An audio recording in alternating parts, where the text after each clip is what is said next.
안녕하세요. 크리스탈과 함께 책 읽는 시간입니다.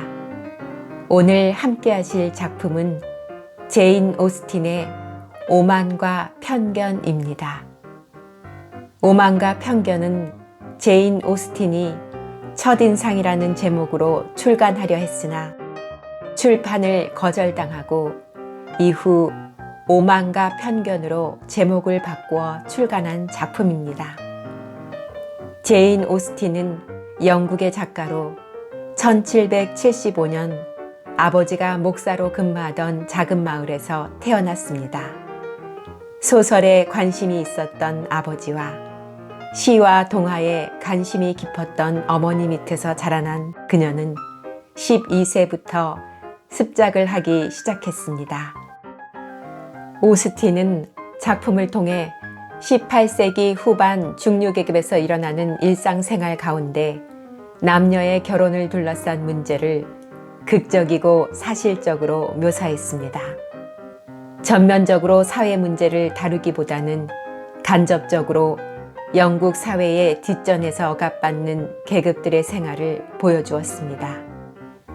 무엇보다 그녀의 소설은 사회 구성원에게 지극히 한정적인 역할만을 요구하는 사회의 여성과 남성을 동시에 다뤄 사회의 억압을 고발하고 있습니다. 그녀의 대표 작품으로는 엘리노와 마리안, 엠마, 설득, 노생거 사원 등이 있습니다. 구독, 좋아요, 그리고 알림 설정 부탁드립니다. 24. 빅리앙의 편지가 도착하자 모든 의문이 풀렸다. 우선 첫머리에는 모두가 겨울 동안 런던에 머물러 있을 것이라고 적혀 있었다. 그리고 오빠가 하퍼드셔를 떠나기 전에 그 지방의 친구들에게 작별 인사를 하지 못한 것을 섭섭하게 생각한다면서 편지를 끝맺고 있었다. 희망은 사라진 것이다. 완전히 없어진 것이다. 제인은 편지의 나머지 부분에 주의를 기울였지만 빅리앙의 의례적인 애정 이외에는 위안이 될 수 있는 말은 거의 아무것도 발견하지 못했다. 다르시 양에 대한 찬사가 편지의 대부분을 차지하고 있었고 그녀의 여러 가지 매력이 자세히 쓰여 있었다. 캐롤라인은 자기들의 친근함이 더해가는 것을 뽐내고 지난번 편지에서 털어놓은 기대가 성취될 것이라고 예언까지 했다. 그녀는 또 오빠가 다르시 씨 집에서 함께 살고 있다고 쓴 후 가구를 새로 들여놓을 다르시 씨의 계획을 신이 나서 적고 있었다. 엘리자베스는 마침내 제인에게서 대강의 이야기를 듣고 말없이 붕괴했다. 그녀의 가슴속은 언니를 위한 걱정과 다른 모든 사람에 대한 분노로 가득 찼다. 물론 자기 오빠가 다르시 양에게 마음을 두고 있다는 캐롤라인의 주장을 믿을 수는 없었다. 그녀는 전과 마찬가지로 빅리 씨가 제인을 좋아하는 것을 의심하지 않았다. 그리고 여전히 빅리 씨를 좋아했지만 그가 그렇게 우유부단하고 결단성이 없는 데에는 화가 나지 않을 수 없었으며 경멸심까지 생겼다. 결국 그는 친구들의 의도대로 행동하는 노예가 되었고 자기 행복을 그들의 변덕스러운 마음에 대한 희생물로 바치게 된 것이 아닌가. 그나마 자기의 행복만이 희생당하는 것이라면 마음대로 그것을 농락해도 상관없었을 것이다. 그러나 언니의 행복까지 휩쓸려 들어간 것이다. 그것을 남자 쪽에서는 알고 있었을 것이다. 요컨대 이런 문제는 오랫동안 생각해봐도 결국 엎질러진 물이었다. 엘리자베스는 다른 것은 일체 생각할 수가 없었다. 그러나 빅리 씨의 관심이 정말 사라졌는지, 그렇지 않으면 친구의 간섭으로 억압당했는지, 그는 제인의 애정을 깨닫고 있었는지 그렇지 않으면 그 애정을 그가 미처 깨닫지 못했는지 사정은 어찌 되었거나 그 차이로 말미암아 그에 대한 엘리자베스의 생각은 크게 영향을 받을 것임에 틀림없었다. 그러나 언니의 입장은 여전했고 다만 언니의 평화스런 마음만 상처를 입은 것이다. 제이는 2, 3일 후에야 엘리자베스에게 자기의 느낌을 이야기했다. 그러나 드디어 베넷 부인이 네더필드와 그 주인에 대해 보통 때보다 오랜 시간 안절부절하다가 두 딸을 남겨두고 나가자 제이는 다음과 같이 말하지 않을 수 없었다. 어머니는 제발 그만 좀 하셨으면 좋겠어. 그분 얘기를 자꾸 하면 내게 고통을 준다는 걸 모르시나 봐. 하지만 난 불평은 하지 않겠어. 오래 가진 않을 테니까. 그분을 곧 잊어버리게 될 테지. 그렇게 되면 우리는 모두 예전대로 돌아갈 거야. 엘리자베스는 의심스럽게 불안한 표정으로 언니를 바라보았으나 아무 말도 하지 않았다. 넌 날 의심하는구나 하고 약간 얼굴을 붉히며 제이는 소리쳤다. 그건 당치 않아.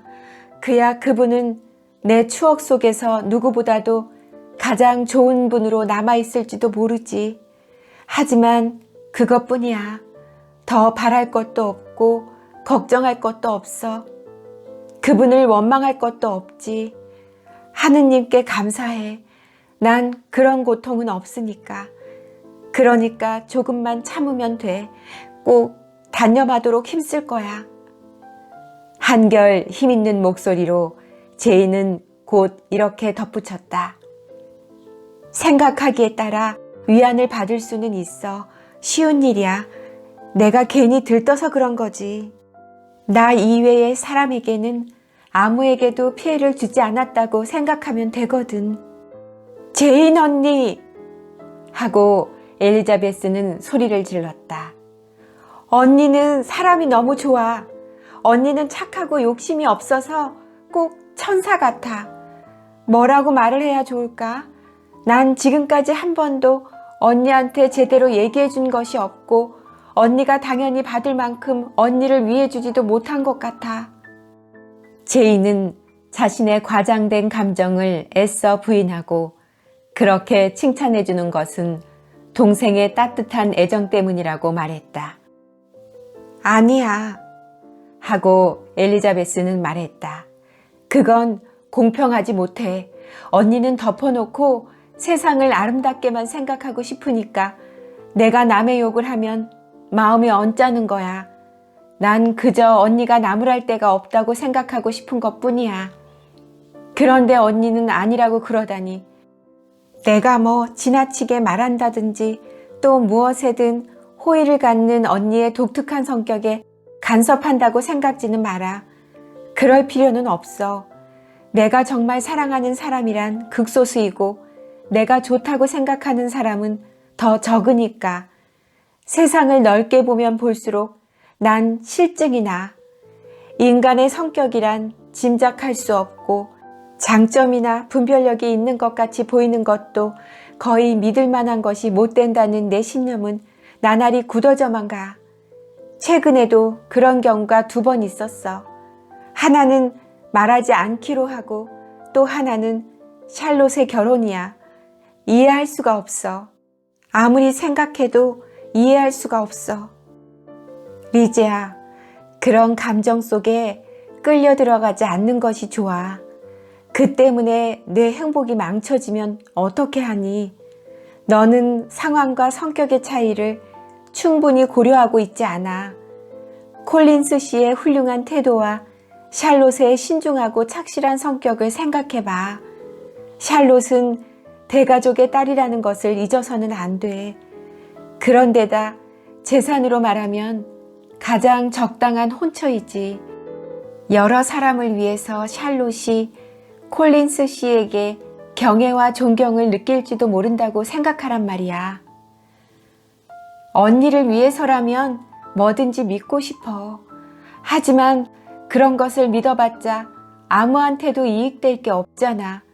만일 샬롯이 그에게 조금이라도 경애를 품고 있다고 억지로 믿는다 해도 샬롯의 판단력은 지금 그녀의 애정에 대해 내가 생각하고 있는 것보다 훨씬 나쁘게 생각되는 것뿐이니까.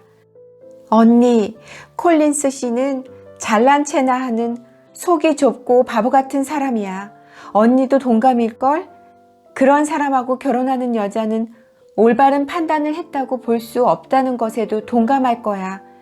샬롯 루카스도 그것에 대해서는 변명 못해. 어떤 개인을 위해서 절조와 강직의 의미를 바꿔놓을 수는 없을 테니까. 또 이기심을 신중함이라고 하거나 위험을 모르는 것을 행복의 보증이라고 설득하려고 하진 마라. 나까지 언니처럼 믿으라고 하진 말라니까. 두 분에 대해서 너는 너무 말을 지독하게 하는 것 같구나 하고 제인이 대답했다. 두 사람이 행복하게 되는 것을 보고 너도 그렇게 믿게 됐으면 좋겠다. 하지만 그 이야기는 이쯤 해두자. 너 무슨 다른 얘기 있었지? 2가지 경우라고 했잖아. 내 말을 잘못 들은 건 아닐 텐데. 하지만 리지야, 제발 그분한테 잘못이 있다든지 그분에 대한 내 생각이 약해졌다든지 그런 얘기로 날 괴롭히지 말아줘. 우리가 계획적으로 해를 입혔다고 쉽게 생각하면 안 돼. 또 원기왕성한 청년이 언제나 조심성 있고 용이 주도할 거라고 생각해서는 안 돼. 우리는 자신의 허영심에 속게 될 수 있거든.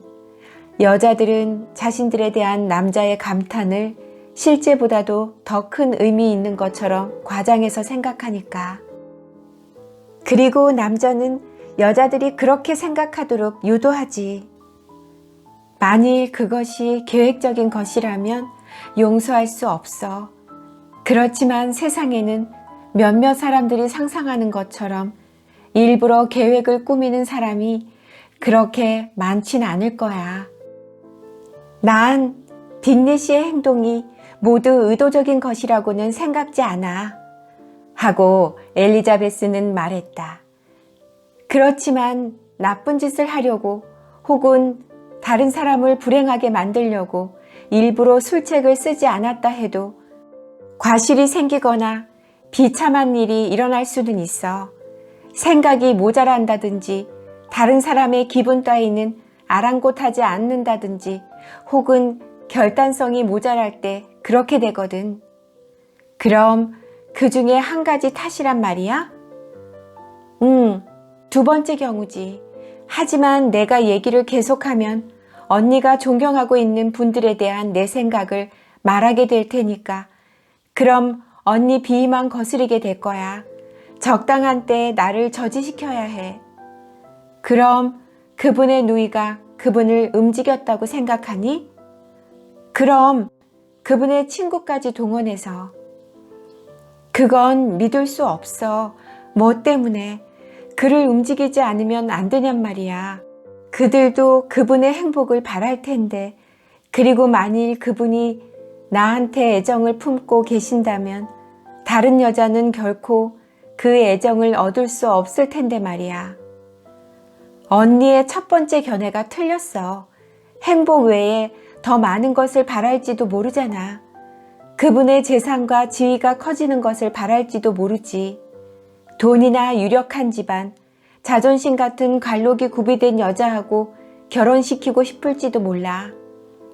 분명히 다르시앙을 선택하기를 바라고 있을 거야. 하고 제인은 대답했다. 하지만 그건 내가 생각하고 있는 것보다 더 고상한 감정일지도 몰라. 그들이 나를 아는 것보다 다르시앙을 안 지가 더 오래되었거든. 그러니까 나보다 저쪽을 더 좋아한다고 해서 이상할 것은 없지. 그러나 그들의 희망이 어떻든 간에 누이가 본인의 소원을 반대했다고는 생각지 않아. 꼭 반대해야 할 이유가 없다면 남매 간에 누가 그런 짓을 하고 싶겠니? 빅리 씨가 나한테 애정을 느끼고 있다고 두 분이 생각했다면 우리 둘 사이를 떼어놓으려고는 하지 않을 거야. 정말로 애정이 있다면 그런 방법은 성공 못해. 넌 그런 애정을 상상함으로써 다른 사람을 몰인정한 몹쓸 인간으로 만들고 나를 비참하게 만들려는 거야. 그런 생각으로 날 괴롭히지 말아줘. 난 내가 잘못 판단한다고 해서 수치로 여기지는 않으니까. 적어도 그분이나 그분 누이를 나쁘게 생각하는 것 같은 너의 감정과 비교한다면 그런 착각쯤은 아무것도 아니지. 사물을 보는 가장 좋은 시각인 이해심을 갖고 생각하도록 날 내버려 두렴. 엘리자베스는 이러한 요청을 거절할 수는 없었다. 그래서 그 이후 빅리 씨의 이름은 그들의 입에 거의 오르내리지 않았다. 베넷 부인은 여전히 빅리 씨가 돌아오지 않는다고 궁금해하며 투덜거렸다. 날마다 엘리자베스는 그에 대한 설명을 해줬지만 베넷 부인이 혼란을 일으키지 않고 그 일을 이해할 가망이 없어 보였다. 딸은 자기도 믿지 않는 것을 어머니에게 납득시키려고 노력했다. 그가 제인에게 친절을 베푼 것은 흔히 있는 일시적인 호의의 결과이며 제인의 얼굴을 안 보게 되자 그것도 끝이 났다는 것이다. 그러나 이 이야기에 일리가 있다는 것은 그 당장에는 이해가 되었으나 엘리자베스는 날마다 똑같은 이야기를 되풀이하지 않으면 안 되었다. 베넷 부인의 가장 큰 위로는 빅리 씨가 여름에 다시 한번 올지도 모른다는 것이었다. 베넷 씨는 이 문제를 다르게 생각하고 있었다. 그래, 리지야. 하고 어느 날 그는 말했다. 내 언니는 연애에 실패한 거야. 잘 됐어. 계집 아이들은 이따금 연애에 실패한 것을 결혼 후에 자랑으로 삼거든. 잠시 회상해 볼 수도 있고 또 동료들 사이에서 특별한 존재가치도 보이니까. 내 차례는 언제지? 아마 넌 제인에게 오랫동안 뒤떨어지는 것을 참지 못할 거야. 그러나 걱정 마라. 이 지방의 젊은 여자들을 모두 실현시키기에 충분할 만큼 메리턴에는 사관들이 많다. 위컴을 사귀어 보렴. 유쾌한 남자이지. 멋지게 너를 차버릴 거다. 아버지, 고맙습니다.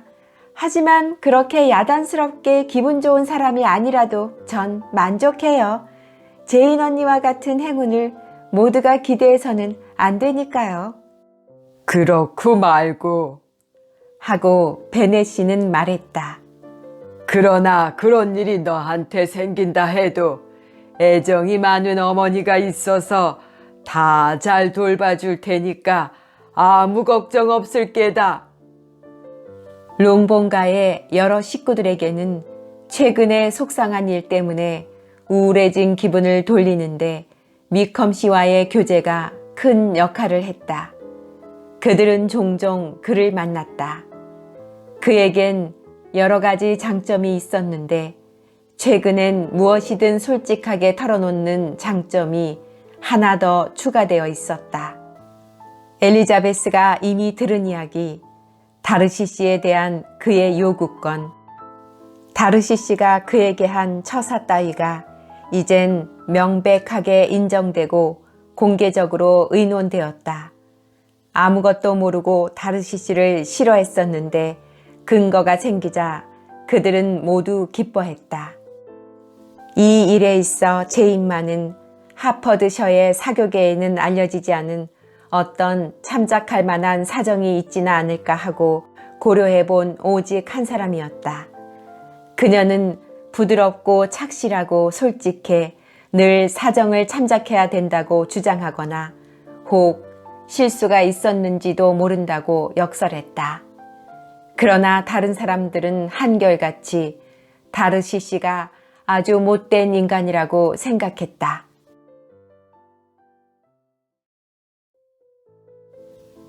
25. 사랑 고백과 결혼 준비로 일주일이 지나가고 토요일이 왔기 때문에 콜린스 씨는 그의 상냥한 샬롯과 헤어져야만 했다. 그러나 그가 갖는 헤어짐의 고통은 신부를 맞이할 준비 때문에 그리 심하지 않은 편이었다.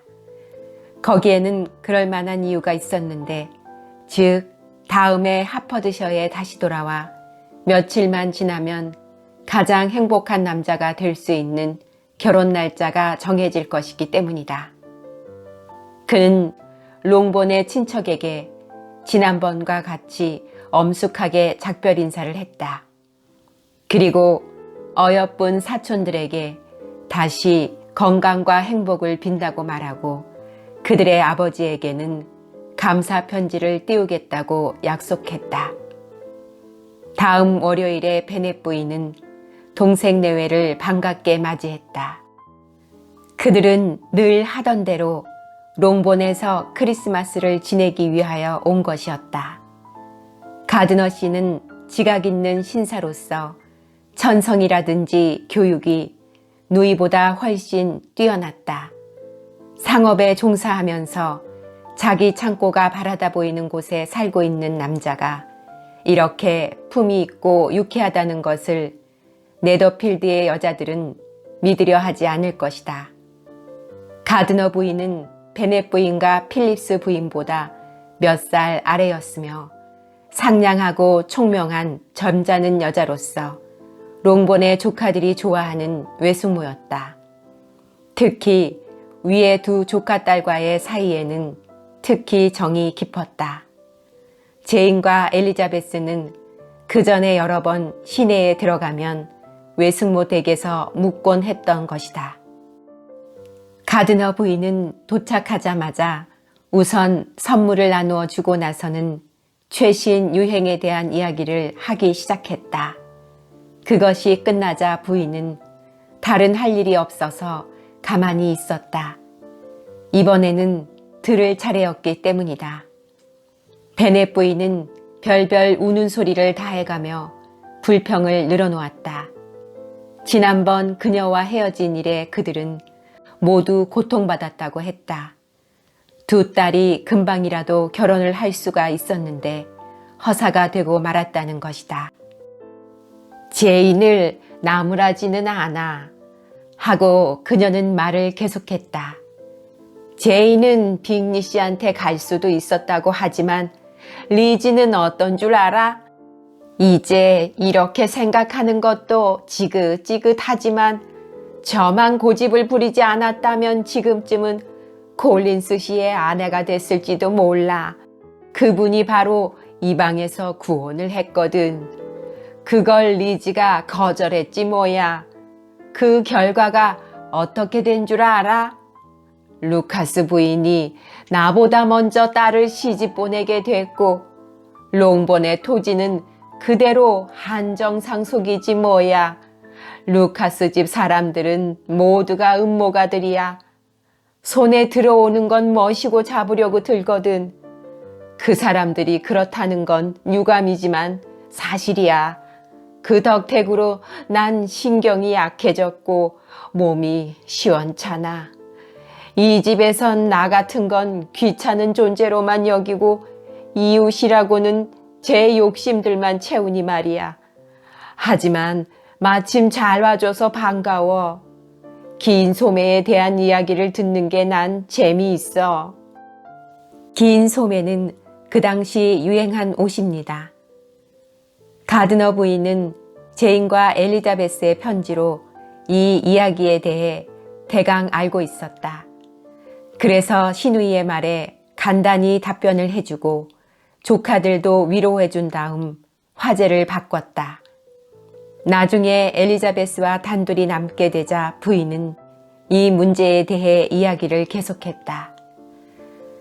제인에게 좋은 신랑감이 있었던 모양이구나 하고 가드너 부인은 말했다. 일이 잘못되어서 안 됐구나.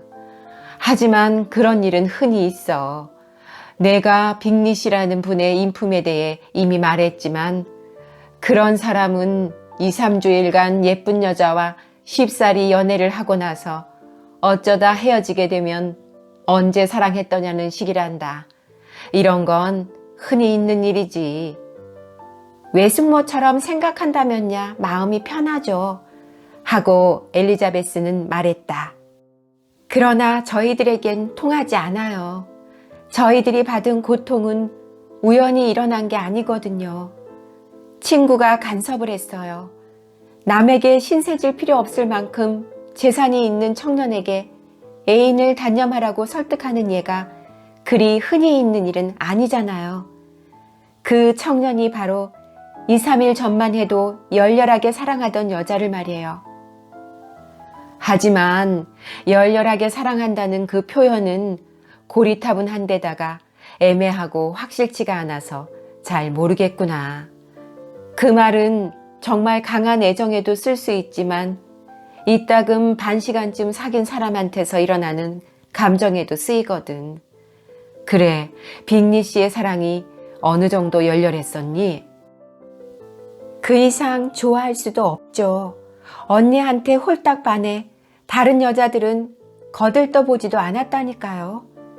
두 분이 만날 때마다 눈에 띌 정도였어요. 그분이 연 무도회에서 춤을 청하지 않았기 때문에 두서너 명의 여자가 기분 상했을 정도였어요. 저도 두어 번 말을 걸었지만 대답조차 하지 않았어요. 그 이상의 확실한 증거가 어디 있겠어요.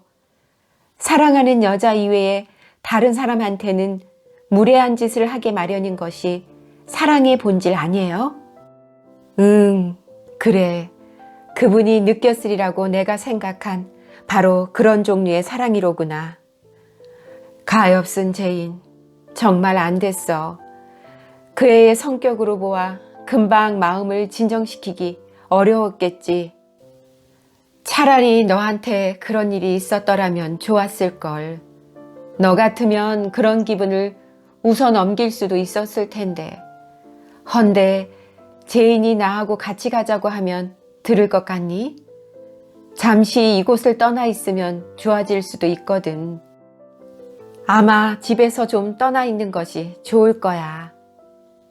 엘리자베스는 이 제의를 몹시 기뻐했다. 그리고 언니가 순순히 응하리라고 확신했다. 내 생각 같아서는 하고 가드너 부인은 덧붙였다. 이 청년의 일이 제인의 마음에 영향을 미칠 것 같지는 않다. 시내의 우리 집이라야 전혀 다른 곳이고 드나드는 사람들도 다른 데다 너도 잘 알다시피 우리는 외출도 별로 하지 않으니까 빅리 씨가 일부러 만나러 오기 전에는 두 사람이 만날 기회는 없을 거야. 그야 물론이죠. 그분은 지금 친구에게 갇혀있는 꼴이거든요. 그런데다 다르시 선생은 런던에서 외숙모 때까지 제인을 찾아가라고 친구한테 권하지는 않을 테니까요. 외숙모, 그걸 어떻게 생각하세요? 다르시 선생은 아마 그레이스 처치가와 같은 곳을 듣기는 했는지 몰라도 만일 한번 거기에 발을 들여놓는다면 더러운 것을 씻어버리려고 한 달 동안 목욕을 해도 충분치 않다고 생각할 거예요. 그 점에 대해서 걱정할 필요는 없어요. 빅리 씨는 그분이 동행하지 않으면 나다니지도 않거든요. 그거 잘 됐다. 제인과 만나지 않는 것이 좋아. 하지만 제인은 그 사람의 누이와 편지왕래가 있잖니. 찾아가고야 말지 않을까? 언니는 교제를 끊을 거예요. 이 점이나 혹은 더욱 관심거리인 빅리 씨가 제인을 만나는 것이 용납되지 않을 것이라는 사실에 대해 엘리자베스가 확실히 말했음에도 불구하고 가드너 부인은 이 문제에 마음을 쓰면서 잘 생각해 본 결과 전혀 희망이 없는 것도 아니라는 생각이 들었다. 빅리 씨의 애정만 되살아난다면 그 친구들의 잘못은 좀 더 자연스럽게 제인의 매력에 굴복하게 될지도 모르는 일이었고 또 어떻게 생각하면 그렇게 될 것 같이도 생각되었다. 제이는 외숙모의 초대를 쾌히 수락하였다. 그때 제이는 마음속으로 빅리 씨 남매에 대해 그다지 신경 쓸 필요가 없다고 생각했다. 즉, 캐롤라인은 오빠와 한 집에 살고 있지 않으니까 빅리 씨와 부딪히는 일 없이 캐롤라인과 이따금 오전 중에 함께 지낼 수 있겠다고 생각한 것이다. 가드너 씨 부부는 롱본에 일주일 동안 묵었다. 필립스 씨 부부라든지 루카스네 사람들, 또 사관들 때문에 하루도 약속이 없는 날은 없었다. 베넷 부인은 정성껏 동생 내외를 대접할 준비를 갖추고 있었기 때문에 한 번도 가족끼리만 식사를 한 일이 없었다. 집에서 모임이 있을 때에는 사관들이 몇 사람씩 참석하곤 했다. 그 사관들 가운데에는 반드시 위컴 씨가 있었다. 그리고 가드너 부인은 이때마다 엘리자베스가 열심히 위컴 씨를 칭찬했기 때문에 의아해 하면서 그들 두 사람을 자세히 관찰하였다. 언뜻 보기에 두 사람은 심각한 연애를 하고 있는 것 같지는 않았지만 서로 좋아하는 것은 분명하다고 보고 부인은 약간 불안해졌다. 그래서 부인은 하퍼드셔를 떠나기 전에 그 문제에 대해 엘리자베스에게 이야기하고 애정을 그렇게 진전시키는 것은 분별 없는 짓이라고 말해주기로 결심했다. 위컴 씨는 그의 모든 능력과는 별도로 가드너 부인에게 기쁨을 줄 수 있는 점을 한 가지 가지고 있었다. 10여 년 전 결혼하기 전에 부인은 바로 그의 고향인 다비셔에서 한동안 지낸 일이 있었다. 그래서 그들은 서로 공통된 친구들을 가지고 있었다.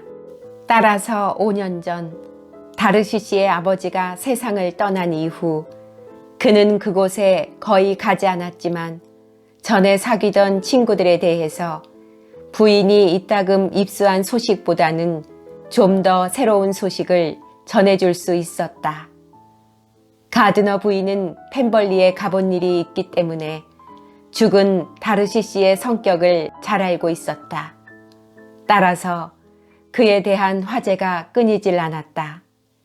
펜벌리에 대한 추억을 위컴 씨의 상세한 묘사와 비교해보고 작고한 다르시 씨의 성격에 찬사를 보내면서 부인은 그와 더불어 즐거워했다. 지금의 다르시 씨가 그에게 한 처사를 듣자 다르시 씨의 기질에 대한 아주 어릴 때의 평판 중에서 그것과 일치되는 것을 생각해내려고 애썼다. 그래서 마침내 이렇게 믿게 되었다. 즉, 피츠 윌리엄 다르시는 몹시 거만하고 고집센 소년이라는 소문을 전에 들은 적이 있다고.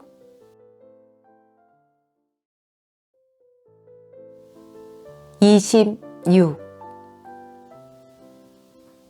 가드너 부인은 단둘이 이야기하기에 적당한 기회를 얻자 차근차근 엘리자베스에게 주의를 시켰다. 자기가 생각하고 있는 대로 정직하게 말하고 나서 부인은 이렇게 말했다. 너는 분별이 있는 애니까 그렇게 되지 않도록 주의를 받는 것만으로도 사랑에 빠지지는 않겠지. 그러니까 마음 놓고 얘기하는 거다. 진심으로 주의하기를 바란다. 재산이 부족하다고 해서 경솔한 애정에 휩쓸리지 않도록. 또 그분을 내 수중에 넣으려고 하지 마라. 그렇다고 그분에게 욕할 만한 그 무엇이 있는 건 아니야.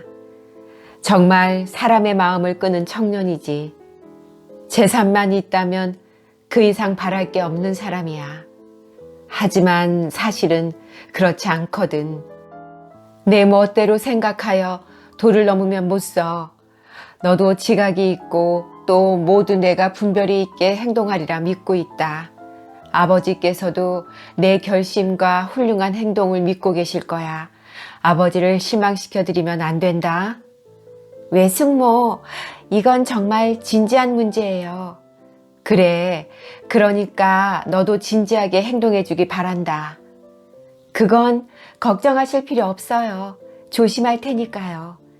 위컴 씨에 대해서도 조심하죠. 막을 수만 있다면 그분이 저를 사랑하지 못하도록 하겠어요. 엘리자베스, 내가 지금 하는 얘긴 진심이 아니야. 미안해요. 다시 진심으로 말씀드릴게요. 현재로선 위컴 씨를 사랑하지 않아요. 확실히 사랑하는 건 아니에요. 하지만 그분은 지금까지 만난 어떤 사람과도 비교할 수 없을 정도로 마음에 드는 분이에요. 그래서 그분이 정말 저한테 마음이 있다면 그러지 않으셨으면 좋겠어요. 경솔한 짓이라는 건 저도 아니까요. 아, 그 밉살스러운 다르시. 아버지가 저를 믿어주시는 건 고마워요. 아버지의 믿음마저 잃어버린다면 저는 정말 비참할 거예요. 그렇지만 아버지도 위컴 씨를 좋아하시거든요. 그러니까 외숙모, 전 어느 분에게나 불행을 가져다 주고 싶진 않아요. 하지만 저희들이 늘 보고 있는 일이지만 애정만 있다면 젊은 사람들은 재산이 없다고 해서 약혼을 주저하지는 않거든요. 그러니까 만일 제가 유혹을 받았을 때 그런 많은 사람들과 다르게 행동할 수 있다고 어떻게 약속할 수 있겠어요? 반항하는 것이 야근 짓이라는 것을 어떻게 알겠어요? 그러니까 외숙모께 약속드릴 수 있는 것은 서두르지 않겠다는 것뿐이에요. 제가 그분의 첫 번째 대상이라고 섣불리 믿지 않도록 하겠어요. 그분과 한자리에 있게 된다 해도 희망은 갖지 않겠어요. 어쨌든 최선을 다하죠. 그분이 자주 이곳에 오지 못하게 하는 것이 좋을 것 같구나. 적어도 어머니께 그분을 초대할 마음이 생기지 않도록 해라. 언젠가 그런 일이 있었지만 하고 억지로 웃음을 띠면서 엘리자베스는 말했다. 그렇게 하지 않도록 하는 것이 저로서는 현명하겠죠. 그렇지만 그분이 자주 오는 건 아니에요. 이번 주일에 그분이 여러 번 초대받은 것은 외숙모가 오셨기 때문이에요. 친구를 위해서라면 계속해서 손님을 초대할 필요가 있다는 어머니의 주장을 잘 아시죠? 하지만 정말 제 명예를 걸고 가장 현명하다고 생각되는 길을 택하도록 노력하겠어요. 그럼 만족하시겠죠? 외숙모는 만족한다고 대답했다. 엘리자베스는 외숙모가 암시해준 친절에 감사했고 두 사람은 헤어졌다. 이것은 마음 상하지 않고 그런 점에 대해 충고할 수 있는 훌륭한 본보기였다. 가드너 씨 부부와 제인이 떠나고 얼마 안 되어 콜린스 씨가 하퍼드셔로 돌아왔다. 그러나 루카스 씨 집에 머물렀기 때문에 그가 왔다고 해서 베넷 부인에게 큰 불편을 주지는 않았다. 그의 결혼은 빠르게 다가오고 있었다. 베넷 부인은 마침내 그를 단념하고 그 결혼이 불가피하다고 생각하게 되자 심술궂은 어조로 제발 잘 살라지 하고 되풀이해서 말하곤 했다. 그들은 목요일에 식을 올릴 예정이었다. 수요일에 루카스 양은 작별 인사를 하러 찾아왔다. 루카스 양이 일어나 작별 인사를 하자 엘리자베스는 어머니가 무뚝뚝하게 억지로 행복을 빌어주는 것을 보고 부끄러워하며 자신은 진정으로 애정을 가지고 밖으로 친구를 따라 나왔다. 함께 계단을 내려오며 샬롯은 말했다. 종종 소식 전하겠지, 엘리자? 그럼. 청이 또 하나 있어. 집으로 찾아주지 않겠니? 하퍼드셔에서 가끔 만나겠지. 난 당분간 켄트를 떠날 것 같지 않아. 그러니까 헌스퍼드로 오겠다고 약속해줘. 엘리자베스는 그 방문이 유쾌하지 못할 것을 알면서도 거절할 수가 없었다. 아버지하고 마리아가 3월경에 올 거야 하고 샬롯은 덧붙여 말했다. 그러니까 같이 오도록 해. 정말이야, 엘리자. 아버지나 마리아와 마찬가지로 환영할게. 결혼식이 거행되었다. 신랑 신부는 교회에서 곧장 켄트를 향해 출발했다. 누구나 다 이 결혼에 대해 다른 때와 마찬가지로 할 말도 많고 들을 말도 많았다. 엘리자베스에게 며칠 후 친구로부터 편지가 왔다. 그들의 편지는 전과 같이 자주 오고 갔다. 다만 전같이 서로 마음을 털어놓지는 않았다. 엘리자베스는 편지를 쓸 때마다 마음을 털어놓고 이야기할 수 있는 즐거움이 사라졌음을 느껴야만 했다. 그리고 편지를 쓰는데 게을리 하지 않겠다고 결심은 하고 있었지만 그것은 현재보다 과거의 우정 때문이었다. 엘리자베스는 샬롯의 첫 번째 편지를 간절한 마음으로 받았다. 샬롯이 새 가정에 대한 이야기를 어떻게 할까? 캐서린 부인을 좋아하게 되었을까? 자신이 행복하다고 장담할까? 이런 것을 알고 싶은 호기심이 일어나지 않을 수 없었다. 편지를 읽어본 후 엘리자베스는 샬롯이 모든 점에서 자신이 예상했던 대로 표현하고 있다고 느꼈다. 샬롯은 명랑하게 사연을 적었고 기쁨 속에 잠겨 있는 것 같았으며 칭찬할 수 없는 것에 대해선 일체 쓰지 않았다. 집, 가구, 이웃, 길 따위가 다 그녀의 취미에 맞았다. 캐서린 부인의 태도는 친절하고 은근하다고 했다. 헌스퍼드와 로징스의 묘사는 콜린스 씨가 묘사한 것을 적당히 부드럽게 한 것이었다.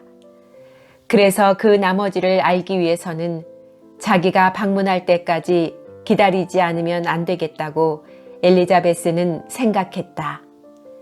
제인은 이미 무사히 런던에 도착했다는 소식을 두서너 줄 적어 동생에게 보내왔었다. 다음번 편지에는 빅리 씨 남매에 대한 이야기를 써보냈으면 하고 엘리자베스는 생각했다. 두 번째 편지를 기다리는 엘리자베스의 초조한 마음을 알았음인지 제인으로부터 편지가 도착했다. 그녀는 시내로 들어간 지 일주일이 되었건만 캐롤라인은 만나지도 못했고 소식도 못 들었다는 것이다. 그러나 제인은 롱본에서 친구에게 붙였던 마지막 편지가 무슨 사고로 인해 분실된 모양이라고 생각하고 있었다. 외숙모께서 하고 그녀는 편지를 계속 쓰고 있었다. 내일 그쪽으로 가신단다. 그래서 나도 이 기회에 그로스브로노 가를 구경하게 됐어. 빅리 양을 방문한 후 제인은 다시 편지를 보냈다. 캐롤라인은 원기왕성한 것 같지는 않아. 이것이 제인의 첫마디였다. 그렇지만 나를 만나더니 기뻐서 어쩔 줄 모르며 런던에 온다는 말을 미리 하지 않았다고 책망을 했단다. 그러니까 내 짐작이 틀리지 않았거든. 내 마지막 편지를 못 받은 거야. 물론 빅리 씨의 안부를 물었지. 그분은 안녕하시대. 그런데 다르시 선생과 늘 약속이 있어서 남매 간에도 자주 만나지 못한다더라. 다르시 양이 만찬에 초대받아 오기로 되어 있었어. 만나보았으면 좋겠어. 캐롤라인 부인과 허스트 부인이 외출하려던 길이었기 때문에 오래 있을 수가 없었어. 머지않아 그분들과 여기서 또 만나게 되겠지. 엘리자베스는 이 편지를 읽고는 머리를 저었다. 언니가 시내에 가 있는 것을 빅리 씨에게 알리는 것은 오직 우연에 맡길 수밖에 없다고 생각했기 때문이다. 4주일이 지나갔다. 그러나 제이는 빅리 씨의 그림자도 볼 수 없었다. 섭섭할 것 없다고 제이는 스스로 자위하려고 애썼다. 그러나 빅리 양의 소홀한 태도를 눈치채지 않을 수 없었다. 제이는 보름 동안 매일 아침 집에서 그녀를 기다렸고 저녁이 되면 캐롤라인이 오지 못한 것에 대한 새로운 변명을 생각해내야만 했다. 그러나 마침내 방문객이 나타났지만 그녀는 왔다가 금방 돌아가는 것이었다. 그녀의 미심쩍은 태도로 보아 그 이상 더 제이는 스스로 자위하며 자신을 속일 수가 없었다. 이때에 그녀가 동생에게 쓴 편지는 당시의 그녀의 기분을 충분히 증명할 수 있는 것이었다. 너는 빅리 양이 내게 보내는 호의에 내가 감쪽같이 속았다고 고백해도 내 판단이 옳았다고 나를 웃음거리로 만들지는 않겠지. 하지만 사실은 내가 옳았다는 것을 알았어. 그러나 캐롤라인의 행동을 생각해 볼 때 내가 믿고 있던 것은 내가 의심하고 있던 것과 마찬가지로 자연스러웠다고 주장한다고 해서 나를 고집쟁이라고 생각하지 말아다오. 빅리 양이 나하고 친하고 싶어 하던 이유를 나는 전혀 모르겠어. 그렇지만 그와 같은 상황에 또 처한다면 한 번 더 내가 속을 테지. 캐롤라인은 어제까지 나를 찾아주지 않았어. 그동안 편지 한 통도 한 줄의 글도 받지 못했거든. 그녀가 왔을 때에는 그저 온 것뿐이지 확실히 유쾌할 것은 없었어.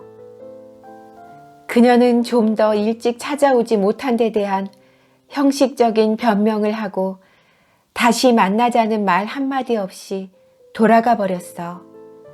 모든 점에서 다른 사람 같았기 때문에 그녀가 가버린 뒤 나는 다시는 교제를 하지 않기로 결심했어. 안 됐지만 그녀를 책망하지 않을 수 없어. 나를 선택한 방법이 틀렸거든. 가까이 하려고 시작한 것은 다 저쪽이야. 틀림없어. 하지만 그녀한테는 안 됐어.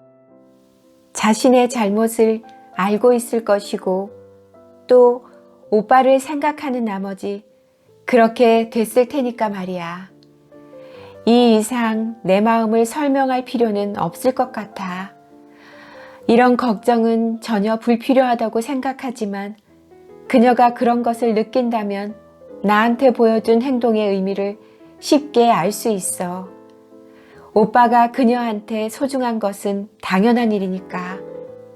오빠를 위해서 캐롤라인이 그런 걱정을 한다는 건 자연스러운 일이야. 그러나 참 이상하거든. 이제 와서 그런 걱정을 하다니 말이야. 만일 빅리 씨가 조금이라도 내 생각을 했다면 벌써 오래전에 만날 수 있었을 게 아니야? 빅리 씨는 내가 시내에 들어와 있는 것을 알고 있거든. 틀림없이 빅리 양의 눈치가 그래.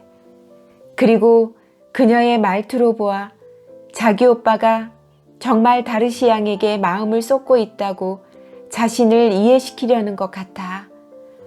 나로서는 알 수 없는 일이야.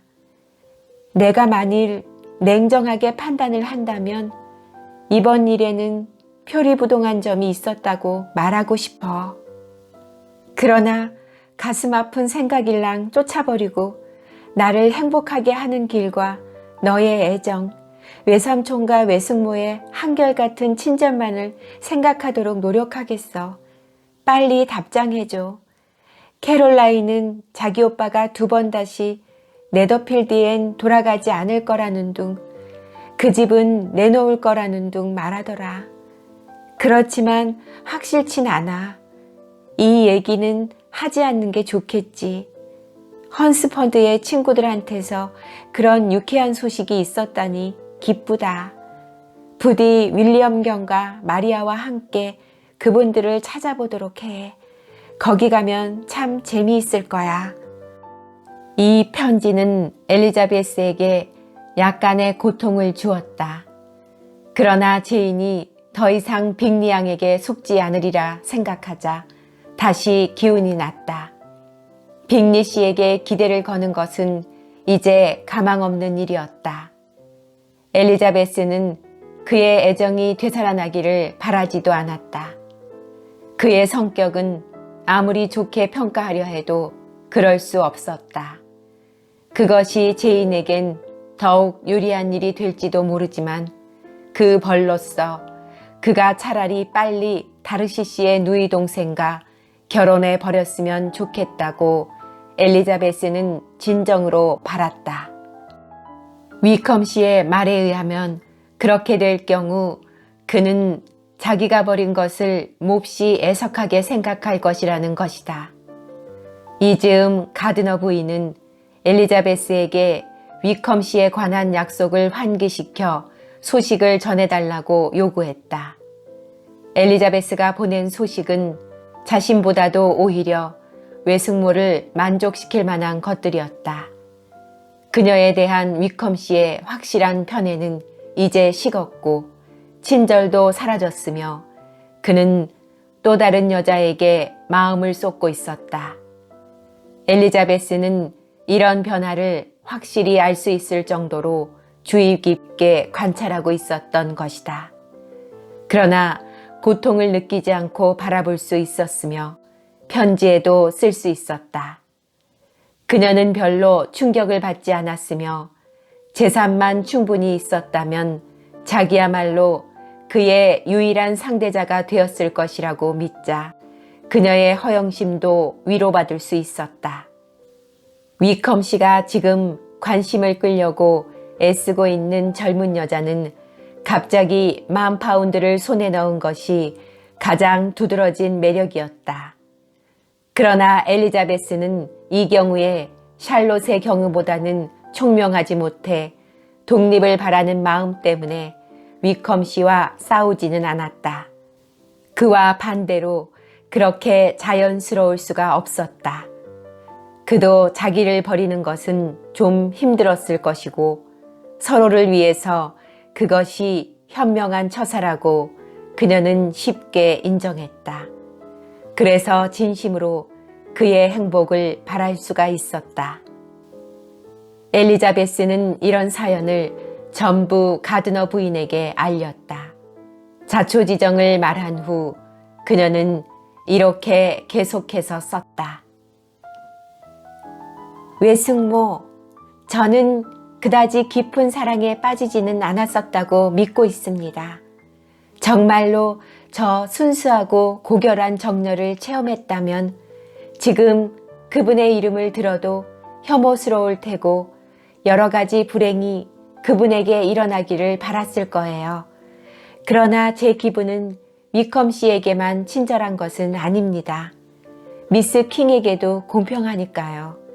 그 여자를 미워하고 싶은 생각이 들지 않는군요. 오히려 좋은 여자라고 생각할 수 있을 것 같아요. 이런데 무슨 애정이 있겠습니까? 제가 조심했던 것은 과연 효과가 있었어요. 물론 그와 연애를 하고 미치광이처럼 굴었다면 아는 사람들 사이에 흥미의 대상이 되긴 했겠지만 제가 그다지 주목의 대상이 되지 않는다고 해서 서운하게 생각지는 않아요. 관록을 쌓기 위한 대가를 정말 비싸게 치를 때가 오겠죠. 키티와 리디아는 위컴 씨의 배신을 저보다도 더 한탄하고 있어요. 동생들은 세상 물정을 잘 몰라서 잘생긴 청년도 평범한 인간과 마찬가지로 살아가기 위해서는 멋이고 미천이 없으면 안 된다는 사실을 선뜻 인정하지 못한답니다.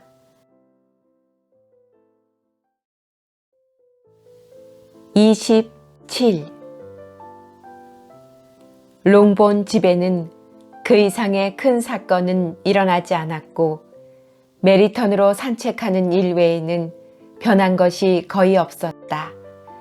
그나마 진흙천지이거나 춥거나 하면서 그럭저럭 정월과 2월이 지나갔다. 3월에 엘리자베스는 헌스퍼드에 갈 예정이었다. 그녀는 처음엔 그곳에 가는 것을 그다지 진지하게 생각지 않았다. 그러나 얼마 안 되어 알게 된 일이지만 샬롯은 그 계획이 실현되리라고 믿고 있었고 엘리자베스도 차츰 확실하게 또 유쾌하게 그 계획에 대해 생각하게 되었다. 떨어져 있으니까 한번 샬롯을 보고 싶은 마음이 깊어져 콜린스 씨를 싫어하는 마음도 풀어져 버렸다. 그리고 그 계획 자체도 새로운 데가 있었다. 그런데다 그런 어머니와 그처럼 사귐성이 없는 동생들과 같이 있는 집도 완전 무결하다고는 할 수 없기 때문에 약간의 변화도 변화 자체를 위해서는 좋은 것이었다. 뿐만 아니라 여행 도중에는 제인도 만날 수 있지 않은가. 이런 이유로 때가 가까워짐에 따라 오히려 계획이 연기되지 않을까 하여 엘리자베스는 걱정이 되었다. 그러나 만사가 원만히 진행되었다. 그래서 드디어 샬롯의 처음의 계획대로 되었다. 그녀는 윌리엄 경과 그의 둘째 딸과 함께 여행하게 된 것이다. 런던에서 하룻밤 지낸다는 조항이 추가되어 계획은 완벽하게 되었다. 오직 하나 마음 아픈 일은 아버지를 남겨두고 가는 일이었다. 아버지는 엘리자베스가 없으면 반드시 쓸쓸해야 하실 것이다.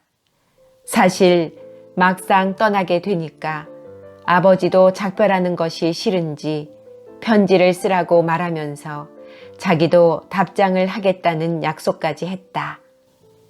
엘리자베스와 위컴 씨의 작별은 아주 다정하게 이루어졌다. 남자 쪽이 더 다정하였다. 비록 그는 지금 다른 여자를 쫓고 있기는 하지만 엘리자베스가 자기의 관심을 끌고 또 그만한 자격을 갖춘 최초의 여자, 자기 말을 들어주고 동정해주던 최초의 여자, 자기가 감탄한 최초의 여자였다는 것을 잊지는 않았다. 그는 작별 인사를 하며 재미있는 일이 많이 생기기를 바란다고 말했다. 더욱이 캐서린 부인이 어떤 여자인지 미리 알아보라고 일러주고 그 여자에 대한 모든 사람에 대한 의견은 언제나 일치할 것이라고 말했다.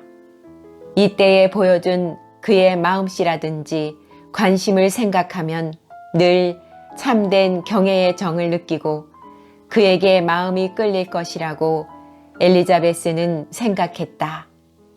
헤어지면서 확신하게 된 것은 결혼을 하거나 독신으로 있거나 간에 위컴 씨는 늘 상냥하고 기분 좋은 전형적인 남성이 될 것이라는 점이었다. 다음 날 함께 여행을 한 일행은 위컴 씨가 과연 기분 좋은 남자라는 생각을 그녀로 하여금 확고하게 해주었다.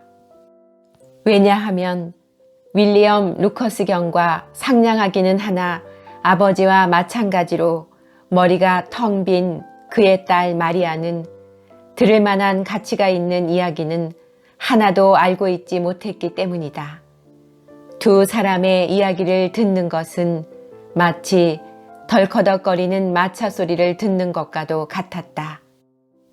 엘리자베스는 어리석은 짓을 보고 듣는 것을 좋아했지만 윌리엄 경의 어리석은 짓은 너무도 오랫동안 보아왔던 것이다.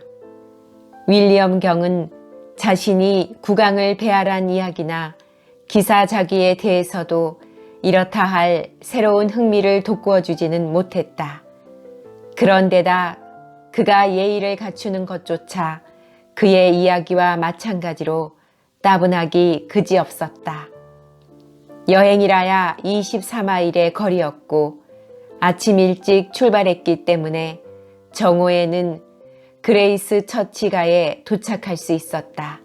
일행이 가디너씨 댁의 문 앞으로 차를 몰았을 때 제인은 응접실 창 앞에 서서 그들의 도착을 유심히 바라보고 있었다. 그들이 복도에 들어서자 제인은 그곳으로 마중을 나왔다. 엘리자베스는 열심히 언니의 얼굴을 들여다보고는 예전과 같이 건강하고 예쁜 것을 기뻐했다. 계단 위에는 어린 소년과 소녀가 한패 몰려 있었다. 그들은 내종 사촌 언니를 보려고 했으나 응접실에서 기다리는 것이 지루했고 또 1년 동안이나 만나지 못했기 때문에 부끄러워서 계단에서 내려오지 못했던 것이다. 모두가 기뻐하고 친절했다. 그들은 더할 나위 없이 유쾌하게 지냈다. 오전 중에는 물건을 사느라고 법석을 떨고 저녁에는 극장에 갔다. 엘리자베스는 극장에서 일부러 외숙모 옆에 앉았다. 그들의 첫 번째 화제는 제인이었다. 엘리자베스는 제인이 늘 명랑하게 보이기 위해 애쓰고는 있지만 가끔 풀이 죽는다는 대답을 듣고는 놀라기보다는 마음이 아팠다. 그러나 그녀는 그러한 상태가 오래 지속되지 않을 것이라고 생각했다. 가디너 부인은 빅리양이 그레이스 처치가를 찾아왔던 자초지종과 제인과 자기 사이에 일어났던 갖가지 일들을 되풀이해 이야기했다. 그 대화의 내용에 의하면 제인은 진심으로 그와의 교제를 단념하고 있는 것이 확실했다. 그리고 가디너 부인은 엘리자베스가 위컴 씨에게 버림받은 것은 아니냐고 놀리면서 어떻게 그렇게 잘 참느냐고 칭찬을 늘어놓았다.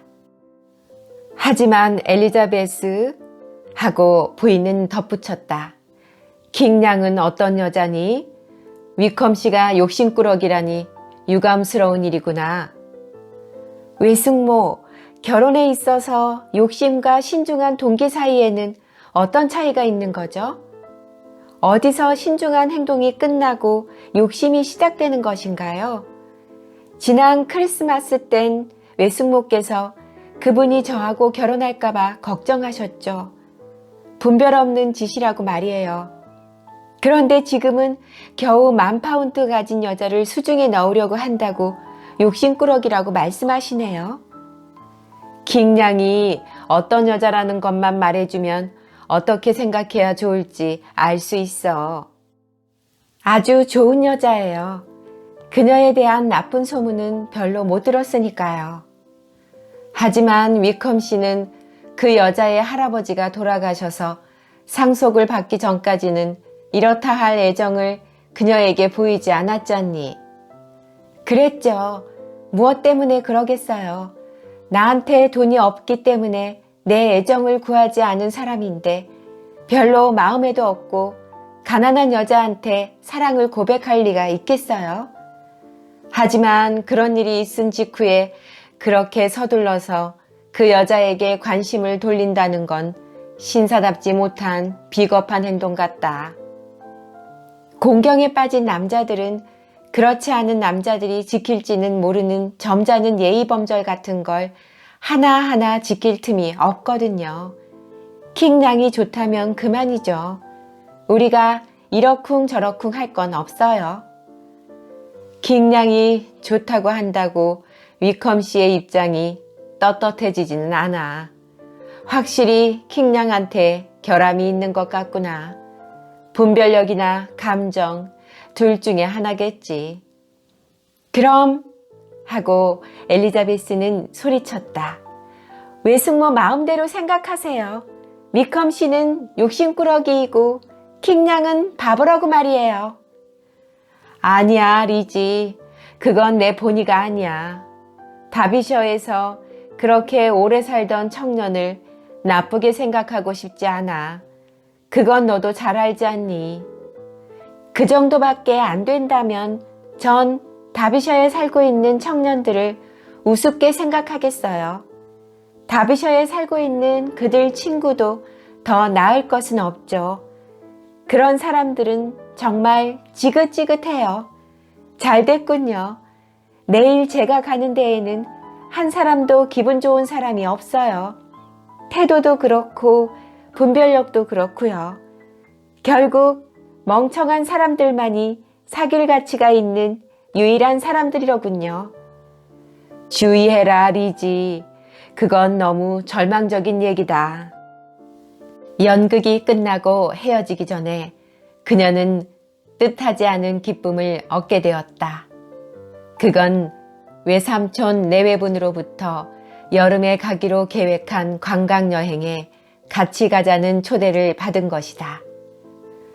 얼마나 멀리 갈지는 아직 정하지 않았다 하고 가디너 부인은 말했다. 그렇지만 아마 호수 지방까지는 가게 될 거야. 엘리자베스에게는 그보다 더 기분 좋은 일은 있을 수 없었다. 그녀는 감사해하며 선뜻 그 초대를 받아들였다. 어쩌면 외숙모도 하고 그녀는 어쩔 줄 몰라 하며 소리쳤다. 아, 좋아라. 얼마나 즐거울까요? 외숙모 덕택으로 싱싱한 생명력과 활력이 솟아나는군요. 실망이나 우라는 떠나보내겠어요. 바위나 산에 비한다면 남자들은 아무것도 아니죠. 정말 멋진 시간을 보낼 수 있을 거예요. 그리고 다시 돌아오면 무엇 하나 정확하게 설명할 줄 모르는 다른 여행자들 같이는 되지 않겠어요. 어디든 갔던 곳을 잘 기억해 두었다가 본 것을 그대로 생각해내야죠. 호수나 산이나 강이 우리 상상 속에서 섞이지 않도록 말이에요. 어떤 곳의 경치를 묘사할 경우 그 위치에 대해 우리가 입씨름을 하지 않도록 해야죠. 우리들이 제일 먼저 지르는 감탄의 소리는 묻 여행자들이 지르는 것처럼 참을 수 없는 것이 되지 않도록 해야겠어요. 28. 다음날 엘리자베스는 여행 도중에 눈에 띄는 모든 것이 새롭고 흥미로웠다. 게다가 그녀의 기분은 아주 좋아서 그런 기쁨을 맛보기에 적당했다. 왜냐하면 언니가 건강해 보였으므로 그녀의 건강에 대한 걱정이 사라졌을 뿐만 아니라 호수 지방으로의 여행 계획이 끊임없는 즐거움의 원천이 되었기 때문이다. 신장로에서 헌스퍼드로 향하는 샛길로 들어서자 모든 사람들의 시선은 목사관을 찾으며 모퉁이를 돌 때마다 집이 보이지 않나 해서 궁금해했다. 로징스 파크의 울타리가 한쪽 경계선을 이루고 있었다. 거기에 살고 있는 사람들에 대한 여러 가지 이야기를 생각해보고 엘리자베스는 미소를 지었다. 드디어 목사관이 보였다. 길 쪽으로 경사진 정원이나 그 안에 서 있는 집, 푸른 담장과 개수나무 울타리 등으로 보아 목적지에 도착했음을 알 수 있었다. 콜린스 씨와 샬롯이 입구에 나타났다. 마차는 조그만 문 앞에서 멈추었다. 그 문에서 집까지의 거리는 얼마 안 되었지만 자갈이 깔려 있었다.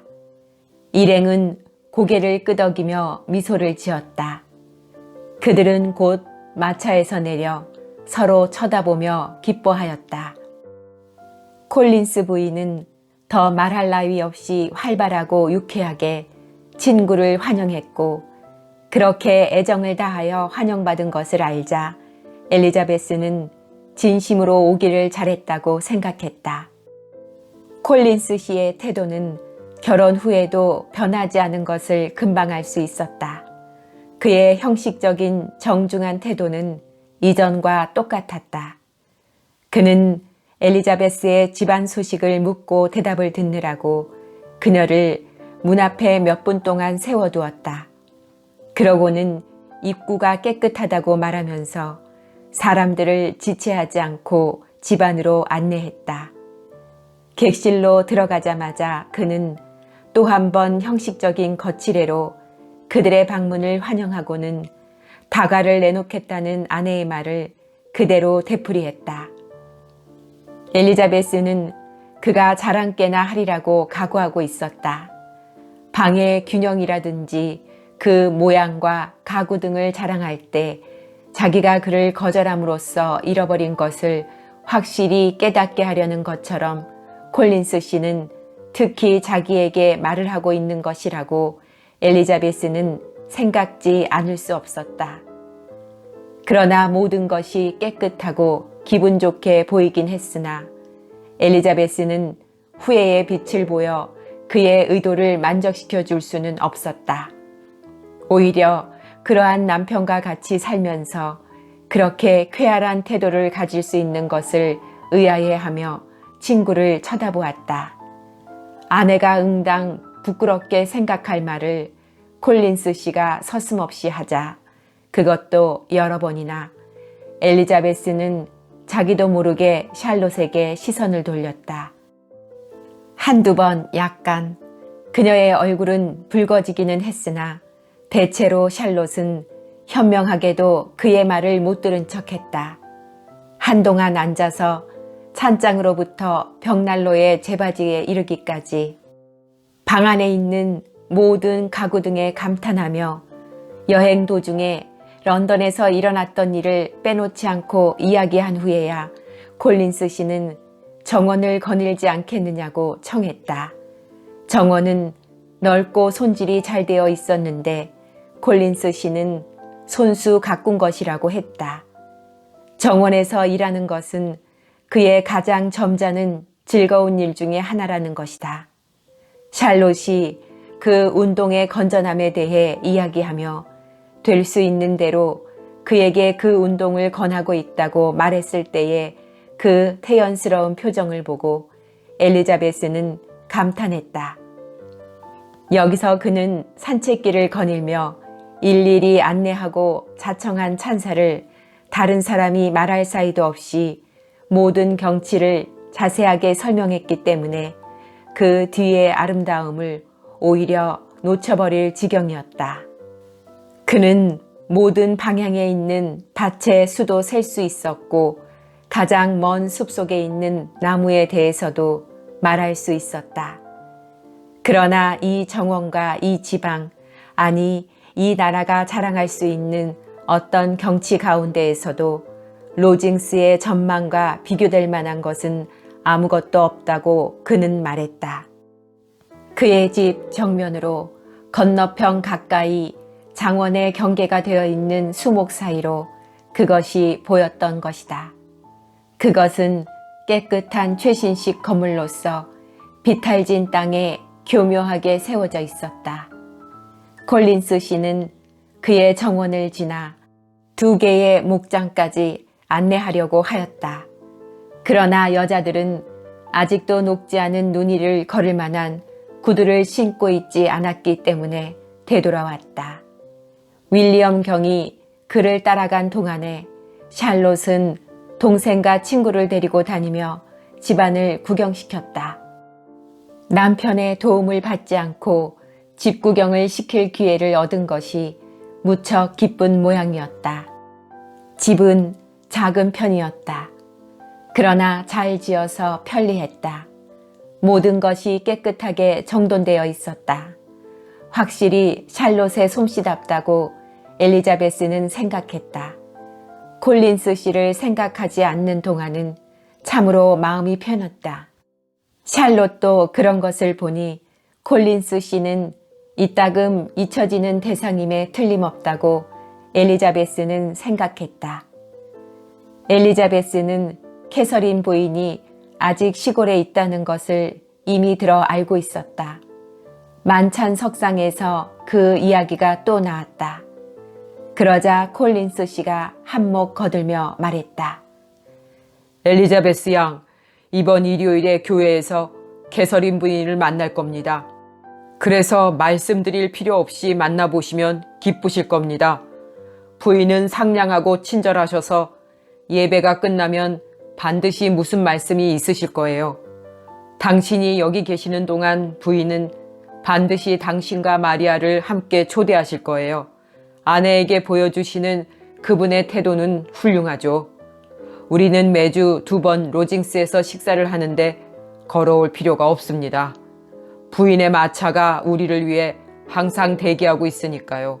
아니, 부인의 마차 중에서도 어떤 마차인지 말씀드려야겠군요. 여러 가지 마차가 있으니까요. 캐서린 부인은 정말 존경할 만한 분별 있는 분이야. 하고 샬롯이 덧붙였다. 그리고 늘 마음을 써주시고 돌봐주시는 이웃이지. 그렇고 말고 내가 말하고자 하는 것도 바로 그거야. 부인에게는 아무리 존경의 표시를 해도 지나치지 않아. 그날 밤은 주로 하퍼드셔의 소식을 이야기하거나 이미 편지에 쓴 것을 되풀이하는데 시간을 보냈다.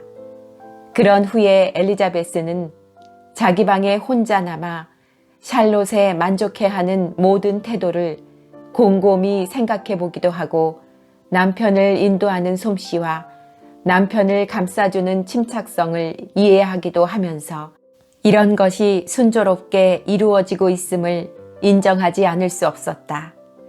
그녀는 또 이 방문의 일정이 어떻게 짜여질지 예상해 보지 않을 수 없었다. 보통 때와 다름없는 일의 조용한 진행, 콜린스 씨의 귀찮은 방해, 로징스와의 빈번한 교제 등이 그것이었다. 생생한 그녀의 상상력은 이 모든 일들을 떠오르게 해주었다. 다음 날 점심때쯤 엘리자베스가 방 안에서 소풍 갈 준비를 하고 있는데 갑자기 아래층에서 소란스런 소리가 났다. 잠시 귀를 기울이고 있으려니까 누군가 요란스럽게 급히 계단을 뛰어 올라와 큰 소리로 그녀의 이름을 부르는 것이었다. 그녀는 문을 열었다. 그러자 계단 중간쯤에 서 있는 마리아와 마주쳤다. 마리아는 흥분해서 헐떡거리며 외쳤다. 저 엘리자, 어서 식당으로 오세요. 재밌는 구경거리가 있으니 무엇인지 말하지 않겠어요. 얼른 내려와요. 엘리자베스는 그녀에게 이것저것 물어보았으나 소용없었다. 마리아는 그 이상 말하려고 하지 않았으므로 궁금증을 풀기 위해 그녀는 오솔길의 면에 있는 식당으로 뛰어내려갔다. 두 여자가 정원의 문 앞에다 나지막한 이두마차를 세우고 있었다. 겨우 이거야? 하고 엘리자베스는 외쳤다. 난 또 돼지가 뜰 안으로 들어온 줄 알았지. 그런데 캐서린 부인과 그 따님이 오셨다는 것뿐이잖아? 아니에요. 하고 그녀의 착오에 놀라며 마리아는 말했다. 캐서린 부인이 아니에요. 나이 많은 분은 젠킨슨 부인인데 그 집에 살고 있죠. 또 한 사람은 드버그 형이세요. 좀 보세요. 꽤 작은 여자지요. 저렇게 마르고 작은 줄은 몰랐어요. 이렇게 바람이 부는데 샬롯을 바깥에 세워놓다니 무례하지 뭐야? 왜 들어오지 않는 걸까? 샬롯 언니의 말이 그런 일은 좀처럼 없다나 봐요. 드버그 양이 집안에 들어온다는 건 굉장한 영광이라는군요. 그분의 외양이 마음에 들어? 하고 문득 다른 생각을 하면서 엘리자베스가 말했다. 아픈 것 같고 심술궂은 것 같군요. 그래, 그분에게는 잘 됐어. 좋은 부인이 될 거야. 콜린스 씨와 샬롯은 문 옆에 서서 마차 안에 있는 여자들과 이야기를 주고받았다. 엘리자베스에게는 꽤 위로가 되는 윌리엄 경은 문 앞에 서서 자기 앞에 있는 고귀한 분에게 열렬한 경의를 표하며 드버그 양이 자기 쪽을 볼 적마다 고개를 숙여 절을 했다. 드디어 할 말이 끝나자 여자들은 마차를 타고 떠나고 다른 사람들은 집 안으로 들어왔다. 콜린스 씨는 두 여자를 보자 그들의 행운을 축하하기 시작했다. 그 이유를 샬롯이 설명해 주었는데 모두 다음 날 로징스 식사에 초대받았다는 것이다.